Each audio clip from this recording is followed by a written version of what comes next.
Welcome back to Taiwan Outlook. Join us is Gary Schmitt, resident scholar of the American Enterprise Institute. Gary, we've been talking about the rising power of China. How does that affect the balance in the Taiwan Strait? Well, it makes it much more precarious. I mean, in the mid-90s when we had the missile crisis, 95 and 96, I think it was perfectly clear that besides shooting missiles, there wasn't much that the PRC could do militarily vis-a-vis Taiwan. Mm-hmm. The United States really and Taiwan combined really were able to control the situation militarily. Mm-hmm. I think China's made a huge investment in changing that situation, and mm-hmm. I think most military analysts think that it's much more difficult now to mm-hmm. control that situation should things come to a conflict. So it's not good. But if you're right, the situation in the Taiwan Strait is very dynamic. It's not static. Mm-hmm. But the U.S. policy towards Taiwan Strait is the so-called status quo policy. Yeah. Is that a contradiction? Yeah. So I think we're trying to hold on to a policy that has worked in the past, but we've got two things going on which make it extremely difficult to maintain it. First of all, you just have China's own rise, which is changing their notions and their ambitions about what they think their role should be in the region and how they think about Taiwan. The second thing is just the phenomenon of Taiwan itself. Is Taiwan, every election, after every election, when you look at public opinion polls, it indicates that most Taiwanese think of themselves as Taiwanese and not Chinese. So China's smart. I mean, the leaders in Beijing can look across the straits and see a country that they want, and they can see that it's drifting away from them. So the two pillars of status quo, which is that, you know, one didn't have the military capability to change the situation, and the other was a country that, you know, ultimately at the end of the day may have thought about rejoining the mainland. Those things are slipping apart. Yeah. And so I think it's very hard for the U.S. to maintain the status quo. But what should you do to redress the imbalance? Well, I think there are a number of things. I think we have to be, and I think you're seeing this with the U.S. Repositioning forces in the region. I think the United States is, in fact, concerned about the military balance and is beginning to move both forces and diplomatically to sort of try to reinvigorate our deterrence capability. And then the second thing on Taiwan, you know, I mean, it's a little bit of a mixed picture. I mean, Taiwan does spend a considerable amount on its military, and cooperation between the U.S. and Taiwan and on a lot of military fronts has been good. On the other hand, there are just certain things that Taiwan's going to need to have the capability to, you know, tell China that it's too costly to have a military conflict with Taiwan, and those things need to be done. But some people argue that in order to make our deterrence more credible, sometimes Taiwan needs to buy some offensive weapons. Do you think that's a viable option for Taiwan? Well, it's a viable option if Taiwan buys a lot of offensive weapons. But the problem with the military strategy along those lines is that it has to have such a capability that probably Taiwan can't reach it. Okay. So the better dollar spent for Taiwan is defense with, you know, sort of anti-access things. Because to have an offensive capability that would really deter China would require Taiwan to spend even more money, because that would require to buy an immense amount of offensive capability, both in planes and missiles, that I think the Taiwanese public probably isn't interested in spending. Yeah. The reason why there's still some balance in the Taiwan Strait is the security commitment from the U.S. to Taiwan. Do you think there's any changes in the past few years about the U.S. security commitment to Taiwan? No, I don't. I mean, I think there's a lot of, it's natural enough. I think it's perfectly clear our president and Taiwan's president are not getting along, and that's for, you know, reasons on both sides.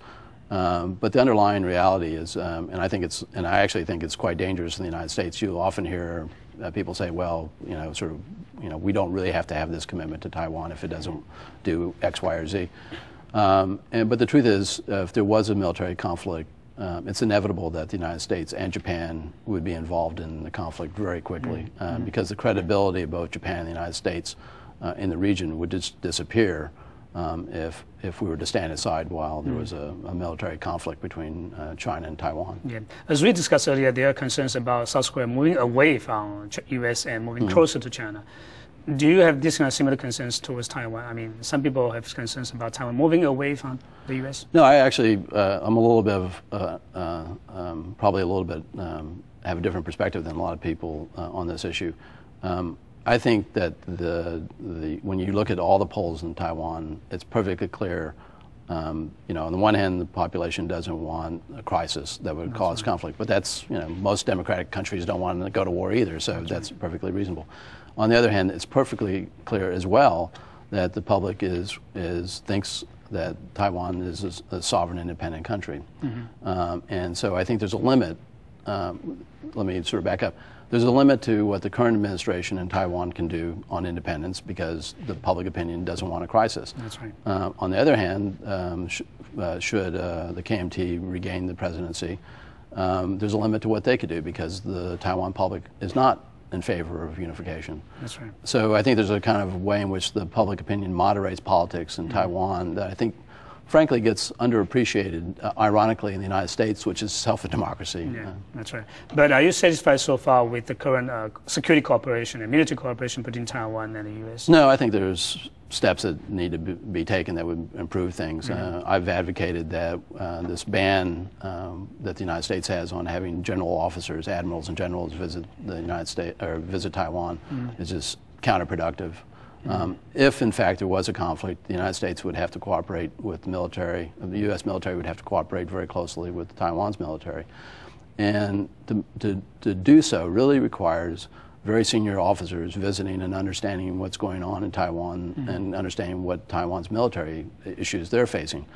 And so we're in some ways tying our own hand behind our own back because we want to be able to cooperate, but on the other hand, we're saying the people that would most be able to move the cooperation forward can't come visit. What restrains the U.S. government from upgrading ties with Taiwan? It's just simply a matter of political will. To the administration's, we should understand the administration thinks that it's got a lot on its plate. It's got a war in Afghanistan, a war on terror, it's got the war in Iraq. And so it's not looking for another fight. But on the other hand, I'm not sure that at the end of the day you would have Beijing complaining, but I'm not sure that they would be able to do anything about it and they would learn to live with it. How about One China principle, One China policy? Do you think that's a sound policy and workable? Well, one of the strangest things about the United States now is when people say One China policy, they mean 10 different things. People have completely forgotten what it meant. But going back to the status quo issue, I think the One China policy is just becoming less and less tenable, precisely because, again, Taiwan, the more it becomes self-governing, thinks of itself as an independent, self-governing people. I have to play the historian here. The Americans, when they broke away from Great Britain at the time of the Revolution, obviously, before July 4th, 1776, they thought of themselves as British, and they're very proud to be British. They declared independence, and 2 years later, they thought of themselves as Americans. So, I just think that at some point, and the strategy for doing so is not an easy one, but at some point we're just going to have to realize that the One China policy has outlived its day. So what should the U.S. government do to accommodate the rising Taiwanese identity and nationalism? Well, I think it needs to help bring Taiwan more into the international community. I think it gives lip service, frankly, to that. I think that, for example, Taiwan's participation in the World Health Organization, that's right. The United States always supports it, but it doesn't go out of its way to make it happen. I think, in general, that if the United States acted in cooperation with the other powers in Asia, but also with Europe, and had a kind of united front on these issues, I think we could, in fact, move Taiwan towards a more normal status internationally. But there have been some criticism on Taiwan that the U.S. government is helping China to isolate Taiwan internationally.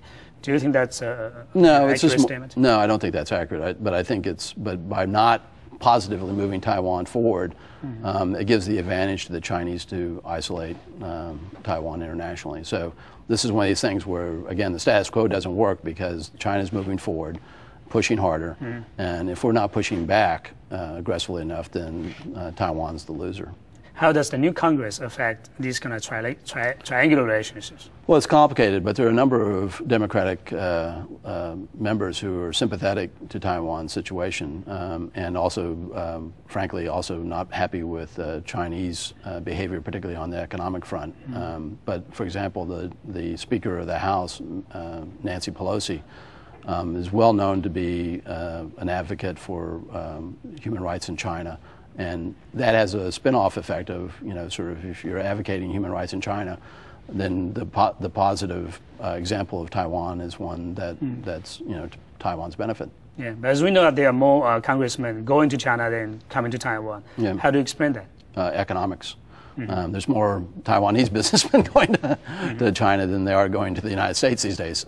So it's again, it can be misleading. I mean, again, businessmen are businessmen, and they're going to go where they think they can make money, and congressmen are going to follow. On a daily basis, they're going to be interested in what their citizens are doing in terms of business. But that doesn't necessarily mean that that's where their heart lies. But how do you see the lobbying efforts on the part of China in capital? Well, it's gotten much more sophisticated. There are a lot of it's actually kind of a little bit more ambiguous than it used to be. But there are some very large companies that go out of their way to be supportive of U.S.-China relations, and they make it perfectly clear that they think that doing business with China is something that requires very peaceful, very calm relations between the United States and China. So they put a lot of pressure on members of Congress. On the other hand, the Democrats are now very upset with the fact that the Chinese are sort of undermining a lot of industries that were typical congressmen from Democratic states are losing. Their people are losing jobs, and so the situation is much more ambiguous. The final thing I would say is that there's a lot of American corporations that now have come to the conclusion that in terms of making money in China, it's not the great deal they thought it would be. The actual return on investment in China for U.S. businessmen is actually lower than it is around the rest of the world. That's right. So, again, it's just a more complicated picture. Yeah. For the past few years, there have been ups and downs in the bilateral relationship between Taiwan and the U.S. How do you see the current relationship between Taiwan and Washington? It's not great. I mean, it's a strange phenomenon, which is that we need each other more than ever. That's right. But in terms of personal relations between our president and Taiwan's president, it's not great, and that gets in the way of doing the things I think a lot of people in the United States, particularly in the military, think that need to be done. So. We need to move beyond the politics of personality and come to grips with the real substance. But now you have two lame duck presidents. How do you see the prospects of the bilateral relationship for the next year or so? I think there won't be much progress made altogether, just because, mostly not because of the lame duckness, but actually mostly because just the United States is so preoccupied with other things in the world that it's just very hard to make new initiatives in the U.S. And that combined with you have a Democratic Congress that's going to be sort of forcing the president to debate key issues. Unfortunately, I think U.S.-Taiwan relations will just be put on the back burner. And year 2008 will be a very important year for this trilateral relationship. You have elections in Taiwan, in the U.S., and the Summer Olympics in Beijing. Yep. How do you see the stability in the Taiwan Strait? Well, I think this all depends. Again, the United States and Taiwan aren't looking for a fight, and I think the complicating factor here is going to be China's own perception of what they expect out of 2008. I think when I was in Beijing, I had the impression that, in fact, they were much more worried about Japan than they were about Taiwan. Now, why? I think that was because they had every expectation that the KMT would come back into power. And if that was the case, then there would be some deal that they could strike, and there would be everybody go home happy, at least in Beijing. So now I think they're much more worried that that's not going to be the case. If the poll numbers are correct here, that's going to be a much tighter presidential campaign. So I worry about a country whose expectations aren't being met.